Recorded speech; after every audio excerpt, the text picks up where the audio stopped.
Hey guys, how are you all doing? Um, I wanted to do something, just a little something fun as a thank you for all the support and all the loving comments that you guys have been giving me on the post that I wrote earlier. Uh, it was a bummer, and I was in a very bad place when I wrote it. Uh, but I mean, I have had a pretty good day after that. I've been able to mostly stay cheery and I've had a pretty good day, all things considered. But yeah, you guys, as expected, of course, were very loving and sup- supportive and supporting. So I wanted to do something, something fun, something maybe, hopefully that you guys find a little bit interesting. No gameplay, of course, but I wanted to give you just a list of my top 10 favorite cards from the Master Mirror expansion. Um, I have them ranked. The ranking isn't super precise, but I think it's pretty accurate.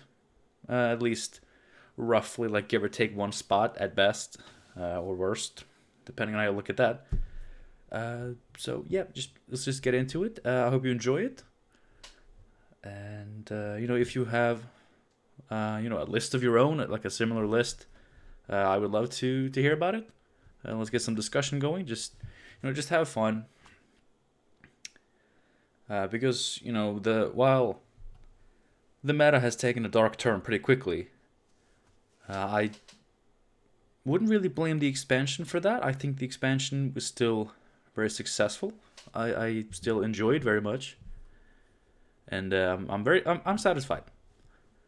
This is probably my favorite expansion. Maybe second to Iron Judgment. I actually can't remember Iron Judgment too much right now. I just know I love armor as a mechanic. But I'm very happy with this one. So without further ado, let's get into my top 10 favorite cards from the Master Mirror expansion. Starting with number 10. Starting us off is Carrick City Guard. Of course, the new sex bomb of Gwent the Witcher Card game. Uh, the reason this card made this list is mainly because of the concept behind it. The new concept introduced in the expansion being, cards with an order effect. But for every turn you haven't used the order yet, you get an engine-like ability. I'm a big fan of this concept. Each faction got one at 7 provisions, 4 power, 1 armor. An order ability worth around 3 points. I mean, I think they're all worth very much straight up 3 points. And for every turn you haven't used the order, they have an engine-like ability that will net you about 1 point a turn. But the reason Carrick City Guard makes the list and none of the other ones is because the other ones are very copy-paste, which I don't have a problem with. I know some people thinks that's boring design, uninspired design. I'm perfectly fine with it. I think it's a great concept for a card. I'm glad each faction got one. I'm glad they cost 7 provisions because that's a pretty flexible slot. That's a very easy cost card to be able to put into your decks. They're very flexible, very can be used in a variety of decks within their factions. So I'm perfectly fine with those. But Carrick City Guard stands out for 2 reasons. One being that it's just more unique because it's not part of this copy paste set. But also because its order effect is not just a 3-point order ability that you want to eventually use, no matter what. It's, you get to move an enemy unit to the other row. And there will be instances where you never use the order. But it's still a 1 point per turn engine. It has Veil. All in all, it's actually a fairly decent card. But you always have this movement tech, which is a fairly it's a type of tech that is becoming more and more useful, and it's definitely not bad. It's very nice to have, especially on a card that can still be playable even if you don't get to use the tech for value, you know? Like that's why this is such a creative design, or clever design rather. It's like a 3 for 5 with Veil. I mean, it boosts self immediately. That is very much in line with a lot of other 5 provision engines. But then you always have this option of being able to move an enemy unit in return of, shutting down your own engine. I think that's a really, really clever design. I'm a big fan of it, and I mean, how can you not include this beautiful lady on a list? Hehe. Okay, but now I can't look at her anymore, so a good thing we can move on to the next card. At number 9, we have, drumroll, Drummond Berserker. Sticking with the 5 provision bronze engines a little bit longer, Drummond Berserker is a 5 for 5. At the end of each of your turns, he will damage himself and a random enemy unit by 1. And if he gets down to 2, or I guess 1 as well, power, he will transform into a bear abomination. I'm a big fan of cards like this that, they have, like, I mean, where do I even begin? Like, it has an engine-like effect, but a lot of the time, I mean, in a vacuum, it won't actually be worth any more points until this hits 2, in which case it will transform, and then suddenly be worth a lot of points. I mean, at best, this can be worth, 9 points? Because you get a 6, and you have pinged something 3 times. But it requires a lot of things to go right. Like you have to be able to hit targets that matter. Not ping of a shield, not ping of armor, not hit something that would die from something else anyway. And, the longer this goes on, this guy becomes more and more fragile, easier to take out. And you may never see this bear abomination. What I really do like about this guy is when I look at this, like I'm kind of imagining a mix of Tursek Veteran and Dim and Light Longship. With the whole being able to damage itself by damaging an enemy, but also having this self-wound payoff where it can heal itself. In this case, transform into a 6-turn token, which is still a very, very good effect. Unlike Tursek Veteran, this guy can't do it multiple times, but then again, how many times do you actually get to trigger Tursek Veteran? More than once, if at all, even once. I just think this is a good card. I also like that it's just a self-sufficient, self-wound card. Like if you put this next to Protector or Joanna, if you're brave enough, it will keep generating value through those engines while also himself being very much a potentially high power card. So I very much like Drummond Berserker. I haven't actually really played it yet, but I just like it, and of course the art is pretty badass. Just seeing all those arrows and a guy who does not give a single shit. But yeah, Drummond Berserker is number. Oh my god, we're only at number 9? Okay, chop. Number 8, go. Lieutenant von Hurst. For all you Syndicate lovers out there. This is the only Syndicate card on the list. But, I mean, I can't say for sure that every faction is covered, including neutrals, on this list. But this is the only Syndicate card. I like Firesworn. I like a lot of the new cards they got. But none of them besides Lieutenant von Hurst were interesting enough to me to make the list. What I like about this guy is that, he He's an engine. I mean, I'm a sucker for engines. I mean, you're going to see more engines on this list. I'll tell you that much. But Horde 5 at the end of your turn spawn a Firesworn Zealot in this row, and for 1 coin he can transform a Zealot into a Flaming Rose Footman. So he's just a card that does a lot, you know.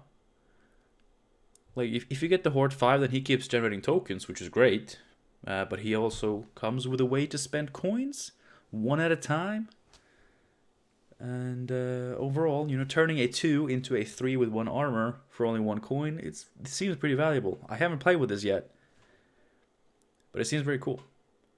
I'm very much interested in this. And as with several of the new Syndicate cards, well, it is a Firesworn card, and you know, you want to play it in Firesworn decks, probably using Congregation, the leader. But you can also play it in a Horde. With Hidden Cache, reducing his Horde to 3, which is a lot more manageable. Would you want to do that? Would that be good? Maybe not. Would I do it? If somebody else built the deck, then yes, I would. But Lieutenant von Hurst does make the cut. Does he only make the cut because I just really wanted to have a Syndicate card on the list? Yes. But in my defense, there were no other cards that were threatening to take his place. So, von Hurst comes in at number 7. No, that's number 8. God damn it. We go. I talk too much. Number 7. Abandoned Girl. If there's one thing in card games that I would put as the top thing, the most important thing for me to enjoy a card game properly, it's flavor. Like, the ability can be, you know, whatever you want as long as it is flavorful. And this card is, in my opinion, one of the most flavorful cards that we have in the game. And not to mention the amazing art.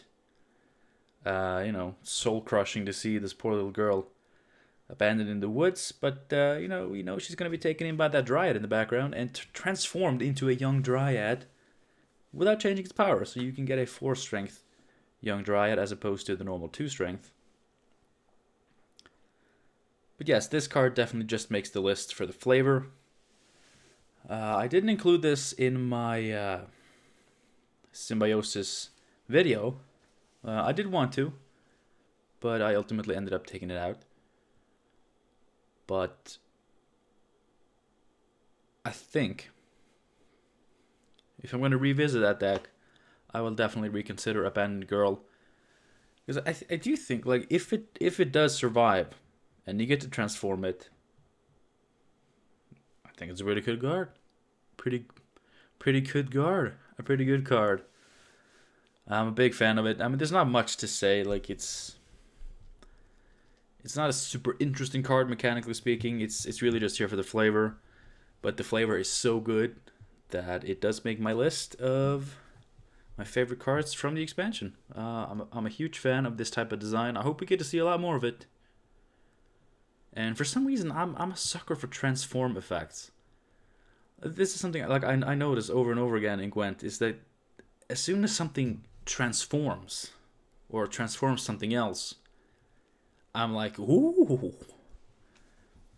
I guess it has to do with flavor. I think a lot of the cards that do transform itself or other cards, I think it's often very flavorful.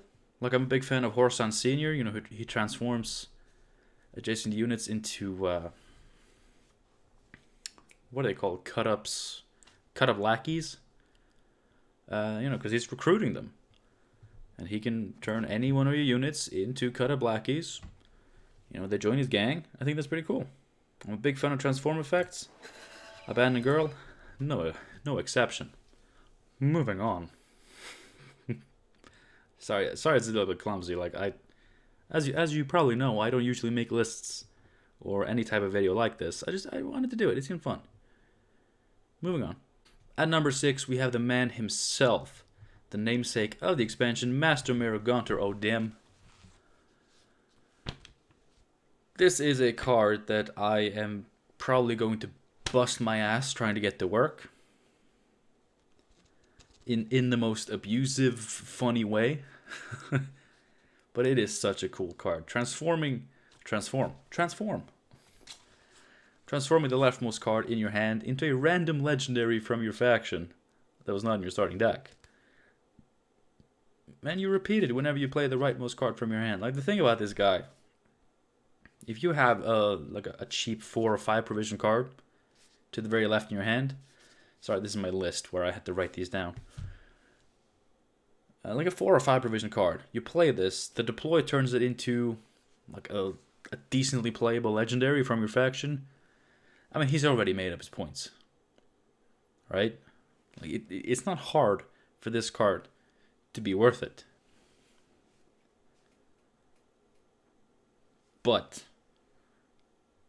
you can't play this card without trying your very, very hardest to repeat this ability as many times as you can. You have to. I tried and I failed, but I will keep trying. But I mean, the card is just too good. It's such an interesting meme card, and maybe not even a meme card. You know, like it. I feel like, given how easy it actually does get its value, it's probably not even a meme card. But you know, people look at it, you know, including myself. Like, people look at this and they really just focus on repeat this ability. And they're like, that's cash. That's cash money value right there. Let's do this. But Master Mira comes in at number 6 with his 6 strength, which I guess is fitting. It does matter. But moving on to number 5, we finally made it halfway through the list. Oh my god. I think there's a reason I don't make list videos. Because there's no way in hell I can make them quick and concise and easy to watch. Number 5. Brassens, or Brassens? The maker of broths? Anyone who knows me and have been watching my videos for a little while could probably guess that this guy would make the list. Maybe even thought he would make it higher. Spy, assimilate, create. This guy does so much. I am a big fan of this card. I think really, if I had to try to say what prevents him from being higher up, I think the reason for that would just be that, you know, he creates and plays a bronze disloyal Nilfgaard unit, but you know the new one is kind of good. You know, damaging adjacent units by 3, like, it's pretty good. But I would never play this for anything else than Duchess's Informant, which is one of my favorite cards. So, like, to me, Brassens would just be an extra Duchess's Informant that comes with a 4 strength assimilate body, which will automatically trigger twice. So it's really just it's a more expensive Vigo, but it does come with 2 extra base power, and of course he's a little bit easier to play. Like, you can't brick him by having too many bronzes in your deck. But I am a big fan of the card. I think it's definitely going to find its place in assimilate spy decks.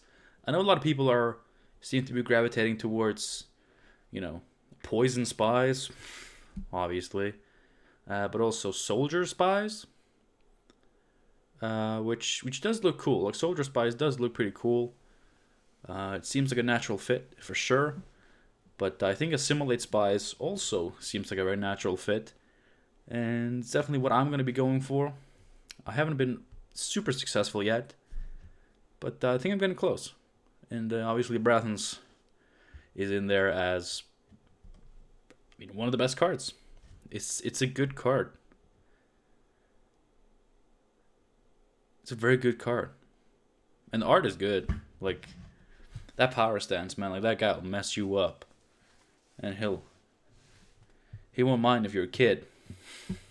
Wow. It is late. It is pretty late. It's almost midnight. I really wanted to do this. Moving on. Gotta go fast. Sonic style. What number are we on? 4? Okay.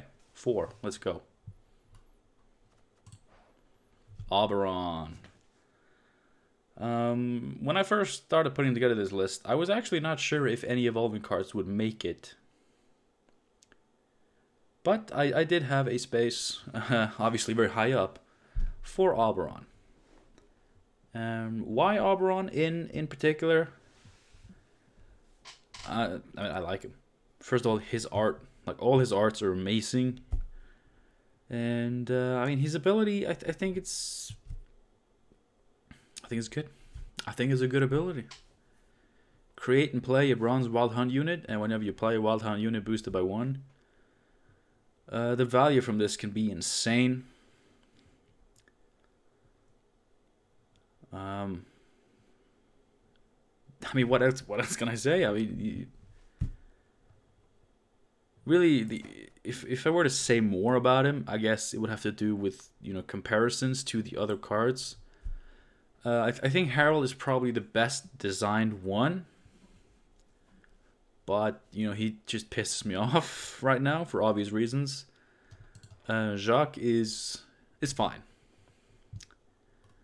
I just don't care. But, I mean, he's fine. Varaxas is definitely cool. I really like his effect. It's definitely the most unique of the evolving cards, which I can definitely respect. I just haven't found a good use for it yet. Usurper, I hate. I think this is the worst designed one in my opinion. And Ethna is unfortunately not too far ahead of Usurper. I'm not going to go too deep into why I think these things.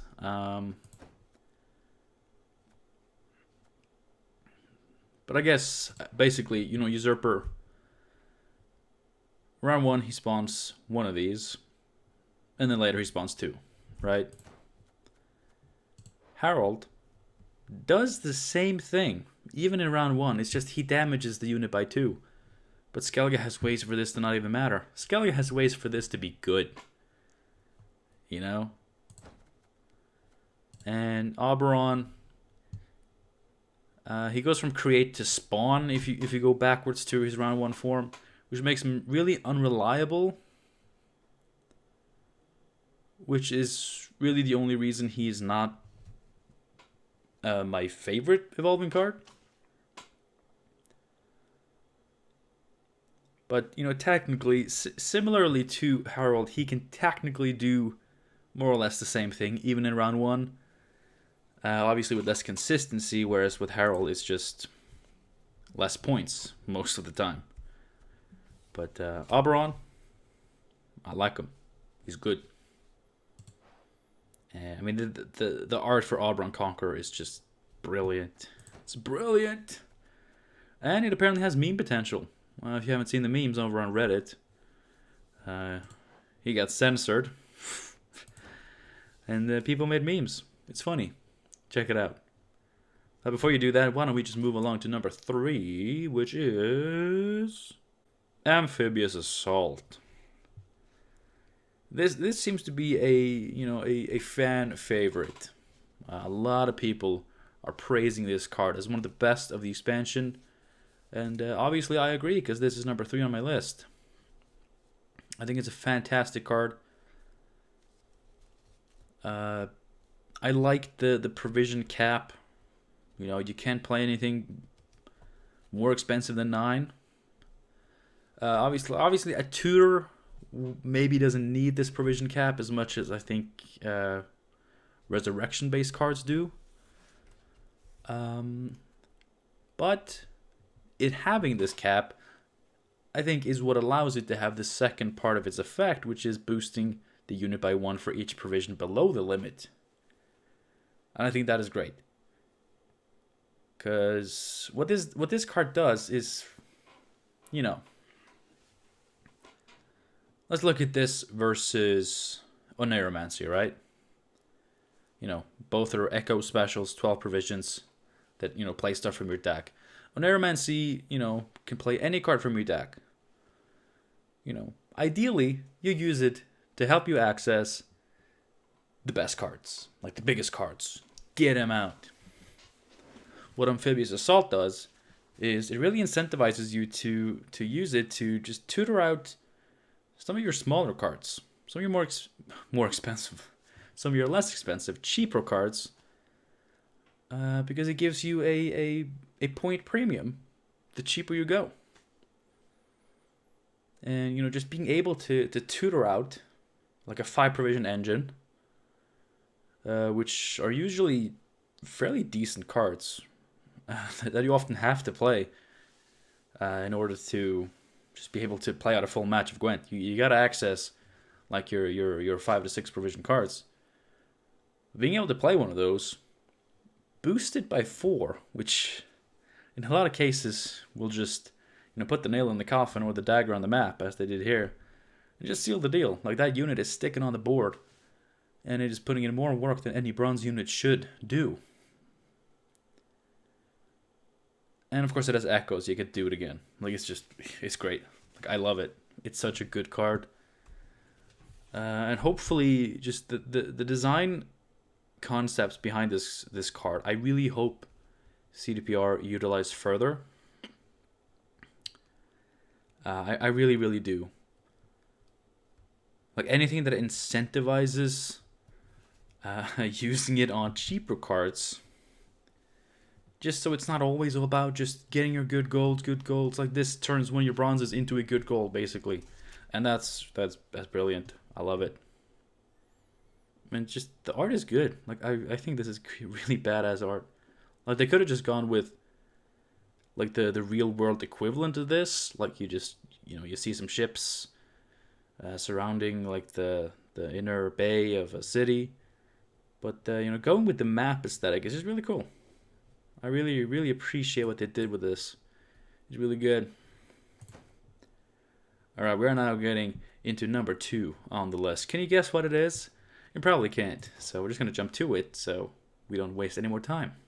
War of Your Boys. War of Clans. Art, amazing. I mean, this art has been the talk of the town ever since it was released. It's a good art. And I really like the effect. I wrote about this on Discord today.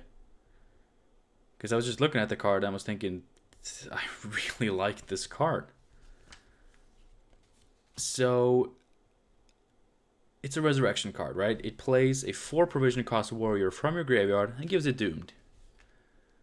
So it's way more restrictive. Way more restricted than Frey's Blessing. But, you get to damage an enemy unit by 2 in addition to playing this 4 provision cost warrior from your graveyard and giving it doomed. That's a mouthful. It's a death blow effect. I'm a big fan of death blow. It's one of my favorite, if not my absolute favorite mechanic in the game. I was so thrilled to see so many new death blow cards in this expansion, because I've been really hoping we'd get some. Because I just feel like death blow really adds a lot of depth to just simple boost and damage effects. Because, boost an ally by 2. That's boring, right? But if you use that to deny your opponent a death blow, then suddenly you did good. You did good. That boost mattered. It wasn't just 2 points on the board. And, the same with damage an enemy by 2. A lot of cards have that ability, including this one. But, instead of it just being, 2 points in your favor, it sets up other cards, which have good effects, because so much of their effect is reliant on a specific thing to happen, that being death blow. But it also has devotion always triggered the death blow. I think this is one of the best uses of devotion. I love devotion as a mechanic. I And for the most part, I do think Devotion was treated very well in this expansion. Which, you know, I had my fears when they first announced Devotion. But I can happily say that, for the most part, those fears did not come true. They were not realized. Devotion is, for the most part, treated very well. You know, in this case, Devotion does not add any points to this. It's not like Devotion Skellige just gets extra points out of this. What it does, it just makes the card more consistent. And I think that's a great way to use Devotion, whereas instead of, you know, Devotion just being extra points, it's easier for you to more reliably get the points that other people may have to work a little bit harder for, because you're playing this more restricted deck. It's the same with Singleton. The reason I don't like Radia or Shoop that much is because, you know, it's just, they're just big bombs that you can play because you're playing Singleton. I would prefer if Singleton was more like Devotion, where, you know, you had cards that, you know, you could play normal decks, but if you play them in Singleton decks, their ability was easier to get. Like, maybe like an order effect, but if you have no duplicates, it gains zeal. You know, that way, the card doesn't get more points than it could normally do. You're just guaranteed those points because you're restricting your deck. I think that's just a very, very good way to go about this. This card does it perfectly with Devotion. I'm a big fan. This is number 2 on the list, right? Good. That means we're getting into the meat.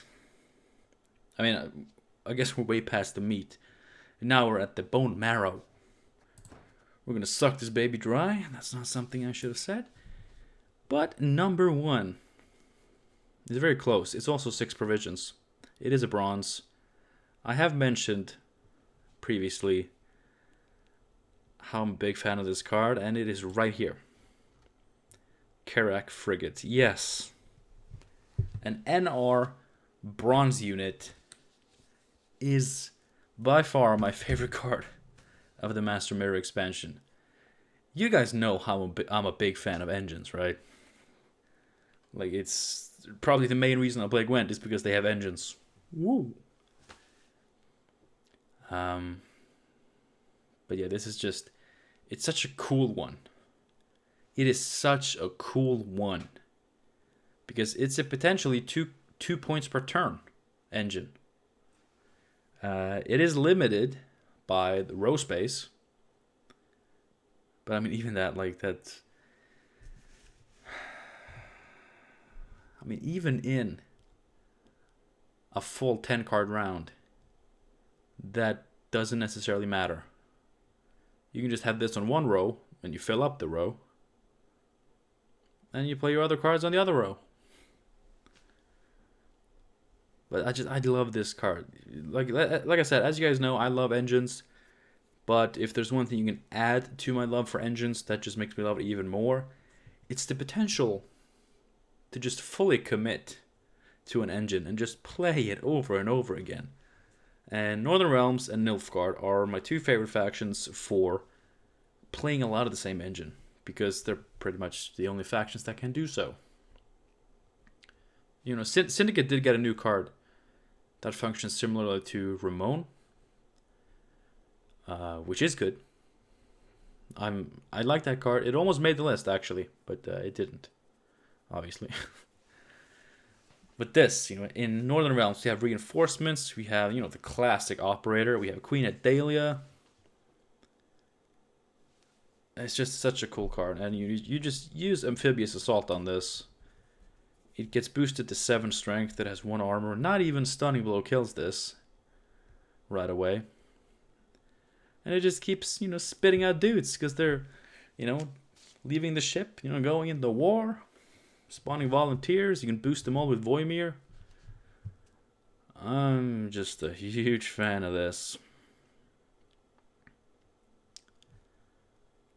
It's a good use of crew. I love the use of crew. I love the fact that it kind of helps itself with the crew. It provides half the crew, after you use the order the first time. And like without Amphibious Assault, I don't know how good this card would have been. Because like it is a 4 for 6, and it doesn't do anything until the next turn. So it is risky in that sense, but you know, NR does have a lot of ways to boost stuff on order. You know, we got Amphibious Assault. It does come with 1 armor, which is pretty nice. I think this card definitely holds up. I think it's a very fun card. And I really do want to try to make a deck built around this card. Obviously, unlike, you know, my mages that I also built around a bunch of engines, you don't want to go too hard in on this because, you know, you don't really want 3 of these on the board in the same round because you can't use them all to their full capacity, so you're just wasting space. But I don't know, just Amphibious Assault and get 1 in round 1, and then you get 1 in round 3, and that's all you need. And then you just play other good cards on the side of that. It's nice. I think it's great. I love it. It's a cool card. I like that, you know, siege engines, machines in NR got a ship. I like that they got a ship. They have an elephant, so why not a ship? And they did it. And we did it. We did the list. Top 10 favorite cards. My top 10 favorites. Not all of our favorites. Although if you do 100% agree with my list, right on, man. Brother or sister. It turns out that 2.1% of my viewership are now women. That is double what it used to be a few months ago. That is awesome. Bring in the ladies. Bring in... What is the word? Diversity. There we go. Get some whammons in here, and then it's a party. I'm scared to check, but how long have I been recording? God damn it. 41 minutes. Are you... Thank you guys so much for watching. Hope you enjoyed it. Have a good one, and I'll see you soon. I gotta go. Like, I can't. How did this become 41 minutes? I talked about 10 cards. I'm an asshole. No, I'm an asshole. There you go. I love you guys. Thank you for all the love and support you've shown me today. I hope this video functioned the way I intended, as a nice little treat and a thank you. I'm gonna have to do some reevaluating on how I approach content creation, and not just because of, you know, what I'm dealing with right now, but because of just the way my life, my day-to-day life is gonna naturally progress very soon. You know, things with YouTube would have to change anyway, so I guess it's just about time that I get started to think about that.